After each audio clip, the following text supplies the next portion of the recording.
उद्यापासून विधिमंडळाचं पावसाळी अधिवेशन सुरू होतंय, तर अधिवेशनाचं कामकाज 3 आठवडे चालणार आहे। 22 जून ते 10 जुलैच्या दरम्यान पावसाळी अधिवेशन पार पडणार आहे। विधिमंडळाच्या पावसाळी अधिवेशनाचं वेळापत्रक निश्चित झालंय, तर या अधिवेशनाचं कामकाज एकूण 3 आठवडे चालणार असून मुंबईत 22 जून ते 10 जुलै 2026च्या कालावधीमध्ये पावसाळी अधिवेशन पार पडणार आहे। शेतमालाचे पडलेले भाव, शेतकरी कर्जमाफीच्या मुद्द्यावरून विधिमंडळामध्ये चर्चा होण्याची शक्यता आहे। तसंच विविध महत्त्वाची विधेयकं आणि राज्यातील ज्वलंत मुद्द्यांवर चर्चा होण्याची शक्यता आहे। सरकारची कर्जमाफी योजना ही शेतकऱ्यांची मदत नसून दिशाभूल आहे।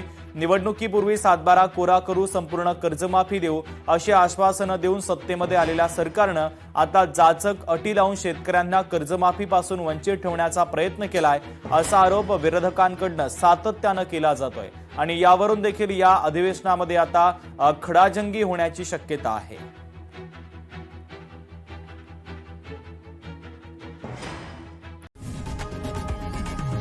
लोकशाही मराठी ऐका, पहा, जागरूक रहा।